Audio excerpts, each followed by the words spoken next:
రెండు అసెంబ్లీ సమావేశాలు అయిపోయినా బీసీ సబ్ ప్లాన్ ఇంతవరకు అతిగతి లేనటువంటి పరిస్థితి, కనీసం దాని మీద చిత్తశుద్ధితో కూడా కాంగ్రెస్ పార్టీ లేనటువంటి పరిస్థితి. మేము కౌన్సిల్లో ప్రశ్నిస్తే కూడా దాని మీద మంత్రులు జవాబు చెప్పనటువంటి పరిస్థితి.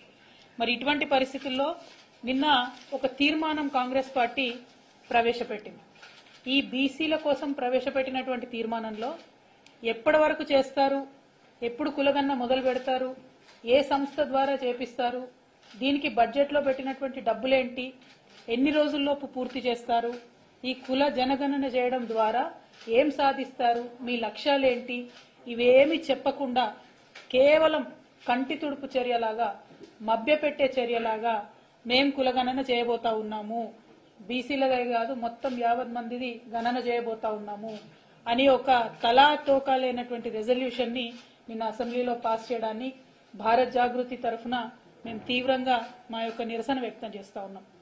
ఎందుకంటే ఒక ముందడుగు పడింది, కనీసం భయపడి అట్లీస్ట్ ఒక రెజల్యూషన్ పాస్ చేసినారు అనుకుంటే ఈ రెజల్యూషన్ లో టైం అన్నది చెప్పలేదు, సిస్టమ్ అన్నది చెప్పలేదు. చెప్పకుండా ఎట్లా చేస్తారన్నటువంటిది ప్రభుత్వమే మరి బీసీలకు, తెలంగాణ బీసీలకు జవాబు ఇవ్వాల్సినటువంటి పరిస్థితి. మొన్న జరిగినటువంటి శాసనసభ సమావేశాల్లో ఆచరణకు నోచుకోలేదు. ఈ రోజు వీళ్ళు తీసుకొచ్చినటువంటి ఈ తీర్మానం మీద మా అందరికి కూడా అనేక రకాలైనటువంటి అనుమానాలు ఉన్నాయి. ఒకటి, దీనికి టైం బౌండ్ లేదు. రెండవది, బిల్లు తీసుకురాలేదు, చట్టబద్ధత లేదు తీర్మానం. వాళ్ళు మేనిఫెస్టోలో ఇచ్చినటువంటి పర్సెంటేజ్ అమలు జరగాలి అనంటే ఖచ్చితంగా బిల్లును ప్రవేశపెట్టాలి, దాన్ని చట్టంగా తీసుకొచ్చి చట్టబద్ధత ఉండాలనేది మొదటి డిమాండ్. తర్వాత ఈ రానున్నటువంటి అంటే త్వరలో జరగనున్నటువంటి లోకల్ బాడీ ఎలక్షన్స్ కంటే ముందే ఈ ప్రక్రియ అంతా కూడా పూర్తి కావాలి. లోకల్ బాడీ ఎలక్షన్స్ లో వాళ్ళు ఇచ్చినటువంటి పర్సెంటేజ్ ఇవ్వాలి.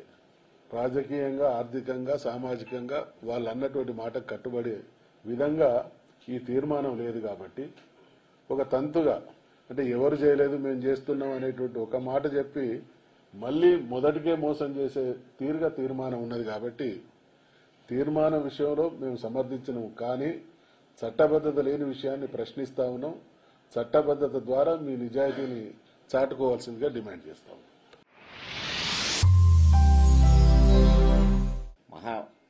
మహాత్ముడు మొదటిసారి మహాత్మాని పిలిపించుకున్న పూలే గారు అన్ని కులాల వారికి, అన్ని వర్గాల వారికి కూడా దైవం లాంటి వాడు.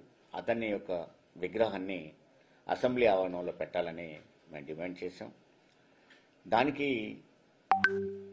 మొన్న కౌన్సిల్లో కూడా లేవనెత్తితే మంత్రి వెంకటరెడ్డి గారు ఎంత వేగ్గా సమాధానం చెప్పిండంటే చాలా బాధ అనిపించింది. చాలా వేగ్గా సమాధానం చెప్పింది. పెడతాంలే, అలా పోతుందిలే అంటే అసలు వాళ్లకు గౌరవం కూడా నువ్వు పెట్టడం పక్కకు పెట్టు, పూలే గారిని గౌరవించాలి అని ఒక ఇంగిత జ్ఞానం కూడా మినిస్టర్లో కనపడలేదు నాకు. రెండవ అంశం కూడా మేము పెట్టింది ఏంటి, కామారెడ్డిలో కాంగ్రెస్ పార్టీ ఒక బీసీ డిక్లరేషన్ ఇచ్చింది. మీరిచ్చిన బీసీ డిక్లరేషన్నే మీరు అధికారంలోకి వచ్చారు కాబట్టి అమలు చేయండి అని కోరాం. ఈ మొదటి నుంచి ఉన్న డిమాండ్సే. దాంట్లో మీరిచ్చిన ప్రధానంగా ఏంటి, రాబోయే స్థానిక సంస్థల ఎన్నికలలో మేము 42% రిజర్వేషన్స్ బీసీలకు ఇవ్వబోతున్నాము, కుల జనగణన చేస్తాము, కుల జనగణన చేస్తే మాకు 55% వస్తుంది, కానీ అది చేయడానికి నీకు లేట్ అయింది అనుకుంటే 42% ఇస్తామని చెప్పావు. అదే 42% ఇస్తున్నామని కానీ, స్థానిక సంస్థల ఎన్నికల్లో మేము రిజర్వేషన్స్ అమలు చేస్తామని కానీ, కుల జనగణన ఇలా జరుపుతామని కానీ స్పష్టంగా నిన్న పెట్టిన బిల్లు ఎక్కడ కనపడదు. అయితే నువ్వు పెట్టిన తీర్మానం చాలా వేగ్గా ఉన్న తీర్మానం, అప్పటికప్పుడు ఏదో జాడించుకొని పోయినట్టుగా ఉంది.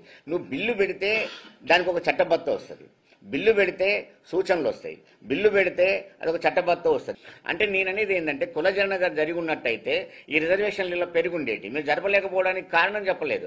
పోనీ జరుపుతాం అన్న వాళ్ళు బడ్జెట్లో పెట్టలేదు, ఆ బడ్జెట్లో కూడా ఎక్కడ కనపడదు నీకు.